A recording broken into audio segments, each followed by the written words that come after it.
And we're live again. Welcome back to this week's 5-Minute Friday. So after the last two videos where I talked a lot about hyperventilation, hypoventilation, the next question that came in multiple times is almost the logic one. The question is, does the Wim Hof method have a place in freediving? This is a complex one, and to start with, I guess we have to first clarify or introduce a bit what the Wim Hof method is. So the Wim Hof method is very basically explained. It's about using strong breathing, repeatedly extended strong breathing over time.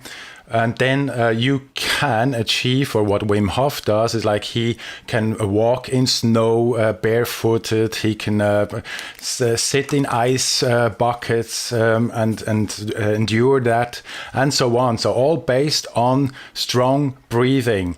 So what we talked about in the last 2 weeks, we know now what this most likely will be, and it is hyperventilation. So what hyperventilation does, one thing is, for example, the blood vessels to the extremities, so your hands, your fingers, your feet, your toes, the blood vessels to the extremities do actually expand. So you have a better blood flow to the extremities, while in the same time the blood vessels towards the brain constrict, so you have less blood flow towards the brain. There we already can anticipate that there might be a bit of an issue coming up.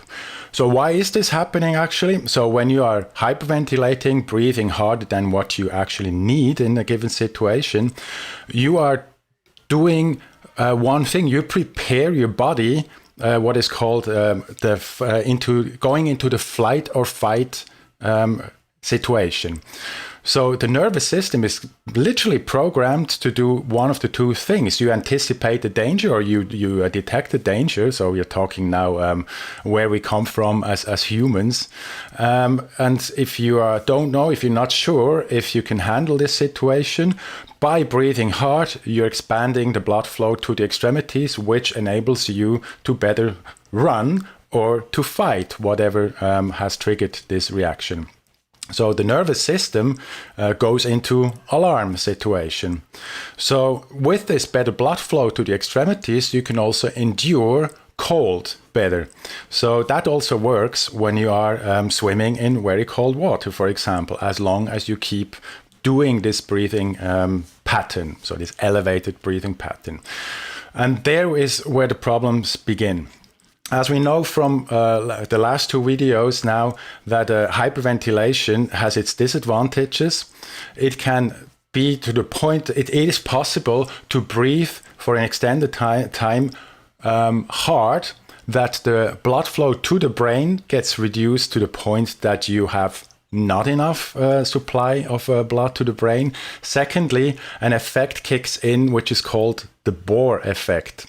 The Bohr effect basically says that the connection between hemoglobin and the oxygen molecules that hemoglobin transports for us through the bloodstream is getting harder, is getting stronger, the less CO2 we have in our blood. So that sounds maybe complicated, but it's actually fairly simple. When you think of it, that CO2 in our blood keeps the acidity of the blood at a certain neutral level.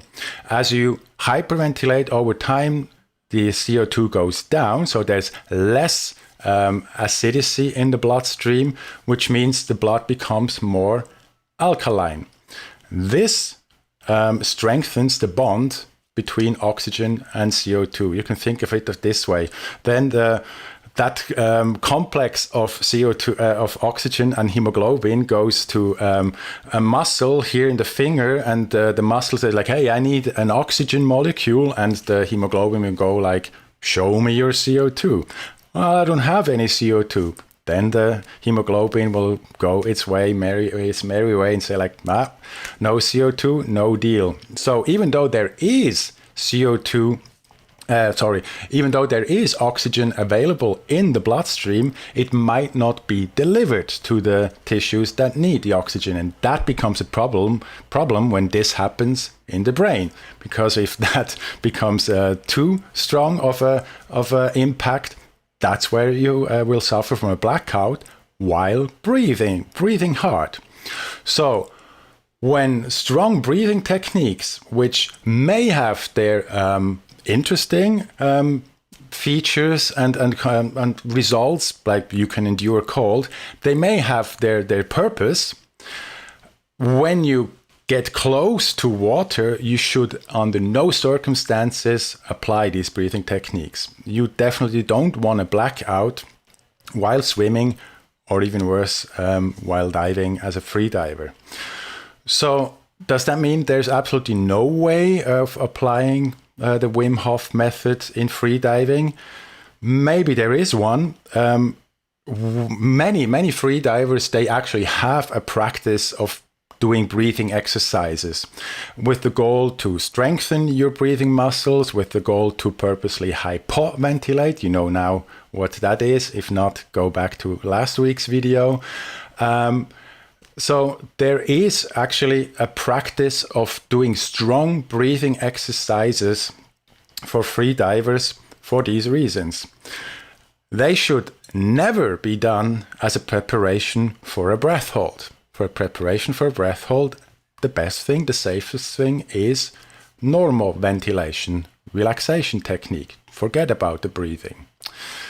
So Wim Hof method will certainly improve your capability to breathe by simply using these muscles that are involved in breathing in a regular training form. That will give you a better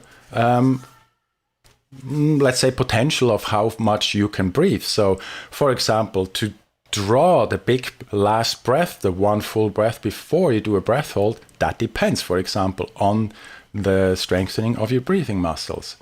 So in that sense, as a training method, as an alternative training method, why not? Wim Hof can be a form of training for free divers, but never in connection right before a breath hold. So today we went just slightly over the 5 minutes, not too bad. I hope I could explore that a little bit for you guys. So please keep sending these really interesting questions, and I will try to answer them in 5 minutes next week. And I hope I'll see you then next Friday. Have a good one.